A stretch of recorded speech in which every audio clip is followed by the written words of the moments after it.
இனி வருகின்ற நாட்கள் உங்களுக்கு நல்லதே நடக்கட்டும். அனைவருக்கும் வணக்கம். நம்ம இன்னைக்கு பார்க்க இருக்கிற ராசி விருச்சிக ராசி. ராசி சக்கரத்தில் 8வதாக வரக்கூடிய ஒரு ராசி. இந்த 8வது இடம் அப்படிங்கிறது ஆயுள், சொத்து, நீண்ட செல்வத்தை குறிக்கக்கூடிய ஒரு இடம். இந்த இடத்துல ஒரு கிரகம் எந்த நிலையில் அமர்ந்திருக்கோ அதற்கு தகுந்தார் மாதிரி தான் இவங்களுக்கு பலன்கள் மாறுபடும் அப்படின்னே சொல்லலாம். உதாரணமாக 8ஆம் இடத்துல சந்திரன் இருந்தால் சொத்து விஷயத்தில் நல்ல ஆதாயம் கிடைக்கும்.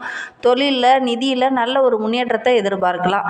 அதே 8ல் குரு இருந்தது அப்படின்னா தீர்க்க ஆயுள் உடையவங்களாக இந்த விருச்சிக ராசி என்பவர்கள் இருப்பாங்க. பொருளாதாரத்தில் கொஞ்சம் கஷ்டம் ஏற்படக்கூடிய ஒரு சூழ்நிலை ஏற்படும்.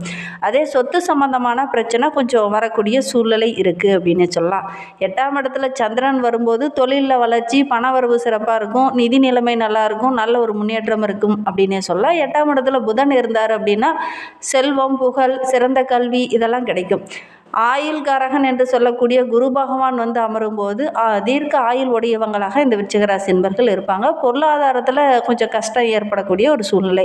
சுக்கிரன் அமையும் போது, சுக்கிரன் ராகு அமையும் போது மன அழுத்தம் கொஞ்சம் ஏற்படும். மனவேதனை, ஒரு விதமான குழப்ப மனநிலை, ஒரு விதமான பய உணர்வு இதெல்லாம் இந்த விருச்சிக ராசி என்பர்களுக்கு ஏற்படும் 8ஆம் இடத்துல சுக்கிரன் அமையும் போது.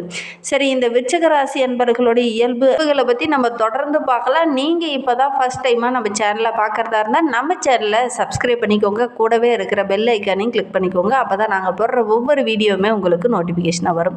நீங்கள் விருச்சிக ராசி என்பராக இருந்தால் மறக்காமல் நம்மளுடைய சேனலுக்கு ஒரு லைக் கொடுத்துக்கோங்க. உங்களுடைய உறவுகள் வகையில், நண்பர்கள் வகையில் யாராவது விருச்சிக ராசி என்பர்கள் இருக்காங்க அப்படின்னா மறக்காமல் இந்த வீடியோவை அவங்களுக்கும் ஷேர் பண்ணி விடுங்க. நாங்கள் சொல்கிற இயல்புகளும் அவங்க கூட பொருந்தி போகுது அப்படின்னா மறக்காமல் இந்த வீடியோவை அவங்களுக்கும் ஷேர் பண்ணி விடுங்க. அதோட கூட நாங்கள் கருங்காலி மாலை சேல் பண்ணிகிட்ருக்கோம். கருங்காலி மாலையை நிறைய ஆக்டர்ஸ் எங்ககிட்ட வாங்கி பயன்பட்டுருக்காங்க. உங்களுக்கும் கருங்காலி மாலை ஒரிஜினல் வேணும் அப்படின்னா டிஸ்கிரிப்ஷனில் தெரிகிற வாட்ஸ்அப் நம்பருக்கு கால் பண்ணுங்கள். ஒரு தீர்வு கிடைக்கும். விருச்சிக ராசி அப்படிங்கிறது ஒரு ஸ்திர ராசி, ஜல ராசியும் கூட. காலபுருஷர்களுக்கு 8வது இடம். குரு பகவான், சனி பகவான், புதன் பகவான் நட்சத்திரம் இவங்களுக்கு இருக்குது. நீர் ராசி, தேங்கிய நீரை குறிக்கக்கூடியது. கருவாடு, வடை, சாக்கடை இந்த மாதிரி விஷயத்தெல்லாம் குறிக்கக்கூடிய ஒரு நீர் அப்படின்னு சொல்லலாம். பெரும்பாலும் இந்த ராசியை ஒரு ஆகாத ராசி அப்படின்னு சொல்லுவாங்க. அதாவது தந்தைக்கு ஆகாத ராசி அப்படின்னு சொல்லுவாங்க. ஏன் அப்படின்னா பெரும்பாலும் தந்தைக்கும் மகனுக்கு இடையே சின்ன சின்ன இடர்பாடுகள், சண்டை சச்சரவுகள், கொஞ்சம் பிரிந்து வாழ வேண்டிய ஒரு சூழ்நிலை பெரும்பாலும் இந்த விருச்சிக ராசி என்பவர்களுக்கு அமையும். இதை ஒரு ஊமை ராசி அப்படின்னு சொல்லுவாங்க. மனதில் 1000 கஷ்டங்கள் இருக்கும். ஆனால் ஒரு பங்கு கஷ்டத்தை தான் வெளியில் சொல்லக்கூடியவங்களா இந்த விருச்சிக ராசி என்பவர்கள் இருப்பாங்க அப்படின்னே சொல்லலாம். விஷப்பூச்சியான தேள் தான் இவங்களுடைய ராசி சின்னம். வவ்வால் இவங்க வீட்டுக்கு அருகிலோ அல்லது அருகில் இருக்கிற கோவில்கள்லையோ அல்லது இவங்களுடைய கோவில்கள், குலதெய்வ கோவில் இருக்கிற இடத்துலையோ வவ்வால்கள் அதிகம் தங்கக்கூடிய ஒரு சூழ்நிலை பெரும்பாலும் இந்த விருச்சிக ராசி என்பவர்களுக்கு வீட்டு அருகில் இதெல்லாம் நடக்கும்.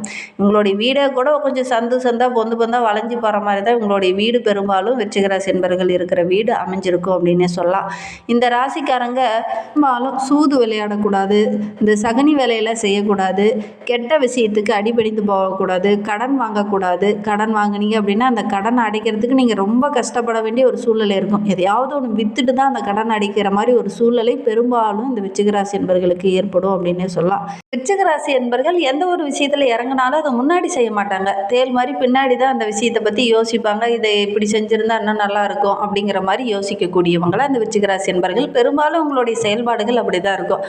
முன்னாடி அதை பற்றி பின் விளைவுகளை பற்றி யோசிக்காமல் டக்குன்னு எடுத்தவங்க கவுத்தோன்னு இறங்கிடுவாங்க. அதுக்கப்புறம் தான் உட்காந்து யோசிப்பாங்க, ஏன்டா இது அவசரப்பட்டு இறங்கிடுமோ அப்படிங்கிற மாதிரி யோசிக்கக்கூடியவங்களா இந்த விருச்சிக ராசி என்பவர்கள் இருப்பாங்க அப்படின்னு சொல்லலாம். அப்படி அடி உதன இந்த மாதிரி எதுலேயும் இறங்க மாட்டாங்க. கொஞ்சம் யோசித்து பின்னாடி தான் நம்ம இதை எப்படி செஞ்சுருக்கலாம் அப்படிங்கிற மாதிரி யோசிப்பாங்க இந்த விருச்சிக ராசி என்பவர்கள் அப்படின்னே சொல்லலாம். ரொம்ப பக்குவமானவங்க. பேச்சு சாமர்த்தியம் இவங்களுக்கு அதிகமாக இருக்கும். செவ்வாயோட வீடு என்பதனால போராடும் குணம் இவங்களுக்கு அதிகமாக இருக்கும். மனோகாரகன் சந்திரன் நீச்சம் பெறக்கூடிய ஒரு வீடு என்பதனால மனதில் கொஞ்சம் மனசஞ்சலம் இருந்துக்கிட்டே இருக்கும். உடல் வளம் இவங்களுக்கு ரொம்ப சிறப்பாக இருக்கும் அப்படின்னே சொல்லலாம். சுய கௌரவத்துக்கு அதிக முக்கியத்துவம் கொடுக்கக்கூடியவங்களா இந்த விருச்சிக ராசி என்பவர்கள் இருப்பாங்க அப்படின்னே சொல்லலாம். ஒரு சிலருக்கு பார்த்திங்கன்னா இந்த விருச்சிக ராசி என்பவர்களுக்கு குடும்பத்தில் சின்ன சின்ன சிக்கல்கள் பிரச்சனைகள் அப்பப்போ வரும். அதை ஓரளவுக்கு சரி பண்ணக்கூடிய அமைப்புள்ள ஒரு ராசி தான் இந்த விருச்சிக ராசி அப்படின்னே சொல்லலாம். பேசியே அதெல்லாம் சரி பண்ணிடுவீங்க. நீர் ராசி என்பதனால இந்த தன்மையெல்லாம் இவங்களுக்கு வரும் அப்படின்னே சொல்லலாம். சரி, இவங்களுக்கு வருகின்ற 7 நாட்களும் எப்படி அமைந்திருக்கு அப்படிங்கிறத தொடர்ந்து இந்த வீடியோவில் பார்க்கலாம். வருகின்ற நாட்களுடைய கிரகநிலை வைத்து ஆராய்ந்து பார்க்கும்போது இந்த விருச்சிக ராசி என்பவர்களுக்கு ராசியில் சூரியனும் செவ்வாயும், சுகஸ்தானத்தில் சனி பகவானும் ராகுவும், பாக்கியஸ்தானத்தில் குரு பகவான் வக்கரகம் அடைந்திருக்கிறார், தொழில் ஸ்தானத்தில் கேது, விரயஸ்தானத்தில் புதன் சுக்கிரன் என கிரக நிலைகள் அடுத்து வருகின்ற 7 நாட்களும் கிரக அமைப்புகள் இப்படி இருக்கு. இதனால என்னென்ன நற்பலன்கள் வருகின்ற நாட்களில் உங்களுக்கு கிடைக்க போகுது அப்படிங்கிறத பார்க்கலாம். ஆரோக்கிய ரீதியாக உங்களுடைய தந்தைக்கு சில பிரச்சனைகள் கடந்த சில வாரமாக இருந்திருக்கும். அந்த பிரச்சனைகள் இந்த காலகட்டத்தில் சரியாகும். பூர்வீக சொத்து சம்பந்தமான பிரச்சனைலாம் இந்த காலகட்டத்தில் ஒரு முடிவுக்கு வரும். நல்ல ஒரு சாதகமாக அதுவும் முடியக்கூடிய சூழ்நிலை இருக்குது. தான தர்மங்கள் செய்யக்கூடிய வாய்ப்புகளும் சந்தர்ப்பங்களும் இந்த காலகட்டத்தில் உங்களுக்கு அமையும். நீண்ட தூரம் எங்கேயாவது பயணம் செல்லக்கூடிய சூழ்நிலை இந்த காலகட்டத்தில் இந்த விருச்சிக ராசி என்பவர்களுக்கு அமையும். அப்படி வெளியில் பயணம் போகும்போது கொஞ்சம் கவனமாக இருங்க. தொழிலில் வியாபாரத்தில் கொஞ்சம் நிதானமான போக்கை கடைபிடிங்க. அவசரப்பட்டு எந்த ஒரு விஷயத்திலையும் இறங்க வேண்டாம். குறிப்பாக நிதி சம்பந்தமான விஷயத்தில் அவசரப்பட்டு இறங்க வேண்டாம். பொறுமையாக இருங்க. வேகம் விவேகம் இது ரெண்டும் இருந்துச்சுன்னா தான் வருகின்ற வாரம் ரொம்ப சிறப்பாக இருக்கும். வேகம் மட்டும் இருந்து விவேகம் கொஞ்சம் குறைவாக இருந்தது அப்படின்னா ஏமாறக்கூடிய ஒரு சூழ்நிலையில் இருக்குது. அதனால் கொஞ்சம் கவனமாக செயல்படுங்க. உத்தியோகத்தில் இருக்கிறவங்க ரொம்ப கவனமாக செயல்பட்டீங்க அப்படின்னா பெரிய பாதிப்பு எதுவும் இருக்காது. எதிர்பாராமல் ஒரு சிலருக்கு இடமாற்றம், ஒரு சிலருக்கு உத்தியோகத்தில் சின்ன சின்ன மாற்றங்கள் இந்த காலகட்டத்தில் வரலாம். குடும்பத்தில் சின்ன சின்ன செலவுகள் இந்த காலகட்டத்தில் வரும். எதிர்பாராமல் திடீர்னு செலவுகள் வர்றதுனால கொஞ்சம் மனக்குழப்பம், ஒரு விதமான பதட்டம் ஏற்படக்கூடிய சூழ்நிலை இருக்குது. உறவினர்கிட்ட பேசும்போது கொஞ்சம் பக்குவமாக பேசுங்க. காலகட்டத்தில் கொஞ்சம் தடிமனான வார்த்தைகளை நீங்களே உங்களே அறியாமல் பேசிடுவீங்க. விளையாட்டாக பேசுகிறங்கிற பேரில் பேசிடுவீங்க. அது உங்களுடைய உறவுகள் மத்தியில் சின்ன சின்ன இடர்பாடுகளை கொஞ்சம் மன வருத்தத்தை இந்த காலகட்டத்தில் ஏற்படுத்தும். கொஞ்சம் கவனமாக செயல்படுறது நல்லது. வழக்கு விவகாரங்களில் இருக்கிறவங்களுக்கு நல்ல ஒரு சாதகமான போக்கு இந்த காலகட்டத்தில் அமையும். விருச்சிக ராசி பெண்களுக்கு இந்த காலகட்டத்தில் ரொம்ப சிறப்பாக இருக்குது அப்படின்னே சொல்லலாம். கிரக அமைப்புகள் ஓரளவுக்கு சாதகமாக இருக்குது. நீங்கள் எதிர்பார்த்த உதவியில் அந்த காலகட்டத்தில் டக்குன்னு கிடைக்காது. கொஞ்சம் தாமதமாக தான் கிடைக்கும். வெளியில் பயணம் செல்வீங்க. அந்த பயணங்கள் கொஞ்சம் அலைச்சலாக இருந்தாலும் ஓரளவுக்கு ஆதாயத்தை பெறலாம். மனதில் ஒரு விதமான கவலை, ஒரு விதமான குழப்பம் இதெல்லாம் இந்த காலகட்டத்தில் ஏற்படும். மாணவர்களுக்கு எடுக்கிற விஷயம்லாம் சின்ன சின்ன தடையாக முடியக்கூடிய ஒரு சூழ்நிலை இருக்குது. கல்விக்காக நம்ம இன்றைக்கி இந்த பாடத்தை படித்து முடிச்சிடலாம் அப்படிங்கிற மாதிரி நினைப்பீங்க. அதை கரெக்டாக படிக்க முடியாமல் கொஞ்சம் சோர்வாக இருக்கும். சரி, நாளைக்கு படிச்சுக்கலாம் அப்படிங்கிற மாதிரி ஒத்தி போட வேண்டிய ஒரு சூழ்நிலையில் இந்த காலகட்டத்தில் இந்த விருச்சிக ராசி என்பவர்களுக்கு ஏற்படும் அப்படின்னு சொல்லலாம். விளையாட்டில் கூட கொஞ்சம் ஆர்வம் இருக்கும், போய் கலந்துக்கலாம் அப்படின்னு நினைப்பீங்க. கடைசி நேரத்தில் போகிறதுனால இல்லைப்பா வேணாம் அப்படிங்கிற மாதிரி சொல்லிடுவாங்க. அது உங்களுக்கு மன வருத்தத்தை ஏற்படுத்தும் அப்படின்னே சொல்லலாம். விருச்சிக ராசியில் விசாகம் 4ஆம் பாதத்தில் பிறந்தவங்களுக்கு வருகின்ற 7 நாட்களும் எப்படி அமைந்திருக்கு அப்படிங்கிறத பார்க்கலாம். சொந்த காரியமாக ஏதாவது வேலை செய்ய போகிறீங்க அப்படின்னா அதில் சின்ன சின்ன தடைகள் தாமதம் ஏற்படக்கூடிய சூழ்நிலை இருக்குது. சின்ன சின்ன விஷயங்கள் மன வருத்தத்தை ஏற்படுத்தும். கொஞ்சம் கவனமாக செயல்படுறது நல்லது. ஆணாக இருந்தால் பெண்ணுக்கிட்ட பேசும்போதும், பெண்ணாக இருந்தால் ஆணுக்கிட்ட பேசும்போதும் கொஞ்சம் கவனமாக பேசுங்க. இந்த விசாகம் 4ஆம் பாதத்தில் பிறந்தவங்க தொழிலில் வியாபாரத்தில் கொஞ்சம் போட்டிகள் இந்த காலகட்டத்தில் அதிகமாக இருக்கும். குறிப்பாக மருத்துவம், ரசாயனம் சார்ந்த தொழில் வச்சுட்டு இருக்கவங்களாம் நல்ல ஒரு லாபம் பெறக்கூடிய அமைப்பு இருக்குது. இவங்களுக்கு போட்டிகள் கொஞ்சம் அதிகமாகும். ஒரு மருந்து கடையை வச்சுருக்கீங்கன்னா ஆப்போசிட்டாக இன்னொருத்தர் கடை திறப்பாங்க. அதனால் சின்ன சின்ன மன வருத்தங்கள் இந்த காலகட்டத்தில் ஏற்படும். கொஞ்சம் கவனமாக இருக்கிறது நல்லது. அனுச நட்சத்திரத்தில் பிறந்தவங்களுக்கு வருகின்ற 7 நாட்களும் எப்படி அமைந்திருக்கு அப்படிங்கிறத பார்க்கலாம். உத்தியோகத்தில் இருக்கிறவங்களுக்கு அலுவலக தொடர்பான காரியங்களில் ஈடுபடும் போது கொஞ்சம் அவசரப்படாமல் நிதானமாக இருந்தீங்க அப்படின்னு எடுக்கிற காரியங்கள் உங்களுக்கு வெற்றியாக அமையும். எளிதில் மற்றவங்களுடைய கருத்துக்கு இந்த காலகட்டத்தில் கொஞ்சம் மதிப்பு கொடுங்க.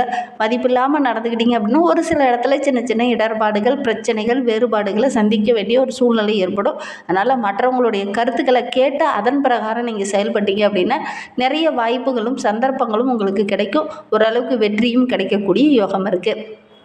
கேட்டை நட்சத்திரத்தில் பிறந்தவங்களுக்கு அடுத்து வருகின்ற 7 நாட்களும் எப்படி அமைந்திருக்கு அப்படிங்கிறத பார்க்கலாம்.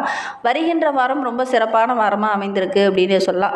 குடும்ப செலவுகள் கொஞ்சம் அதிகமாகும். அதை சமாளிக்க வேண்டிய ஒரு சூழ்நிலையில் இருக்குது. எதிர்பார்த்த உதவி டக்குன்னு கிடைக்காம கொஞ்சம் தாமதமாக கிடைக்கும். அதனால் ஒரு சிலருக்கு மன வருத்தம், மனக்குழப்பம்லாம் ஏற்படும். மனதில் ஆன்மீக எண்ணம் இந்த காலகட்டத்தில் கொஞ்சம் வரும். ஆன்மீக தலங்களுக்கெல்லாம் சென்று வர்றதுக்கான வாய்ப்புகளும் சந்தர்ப்பங்களும் இந்த காலகட்டத்தில் கூடி வரும். வாழ்க்கை துணை மூலிமா ஏதாவது மகிழ்ச்சி தர மாதிரி ஒரு நல்ல விஷயங்கள் இந்த காலகட்டத்தில் நடக்கும். உறவுகள், நண்பர்கள் மத்தியில் நல்ல ஒரு பாராட்டுக்குரிய நபராக இந்த கேட்டை நட்சத்திரக்காரங்க வருகின்ற நாட்களில் வர போகிறீங்க. அதோட கூட கார்த்திகை தீபம் அன்று திருவண்ணாமலைக்கு கிரிவலம் சென்றுட்டு வாங்க. அக்னி பிளம்பாக விளங்கக்கூடிய அந்த அருணாச்சலேஸ்வரரை போய் வழிபட்டுட்டு வந்தீங்க அப்படின்னா உங்களுடைய வாழ்க்கை ரொம்ப சிறப்பாக இருக்கும். எடுக்கிற காரியங்கள் எல்லாமே உங்களுக்கு வெற்றிகரமாக அமையும். செவ்வாயோட ஆதிக்கத்தில் பிறந்த நீங்கள் இந்த ஒரு விஷயத்தை செஞ்சு பாருங்கள். பௌர்ணமி தவறாமல் கிரிவலம் சென்றுட்டு வாங்க. எடுக்கிற காரியங்கள் உங்களுக்கு வெற்றிகரமாக அமையும். இந்த மாதிரி பயனுள்ள தகவலை நீங்கள் தொடர்ந்து கேட்கணும் அப்படின்னு நினச்சிங்கன்னா நம்ம சேனலை சப்ஸ்கிரைப் பண்ணிக்கோங்க. உங்களுக்கு முருகப்பெருமானை ரொம்ப பிடிக்கும் அப்படின்னா முருகனுக்கு அரோகரா, கந்தனுக்கு அரோகரா, வேலனுக்கு அரோகரா அப்படின்னு முருகப்பெருமானோட மூல மந்திரங்களை மறக்காமல் எங்களுடைய கமெண்ட் பாக்ஸில் தெரிவிங்க. தேங்க்யூ.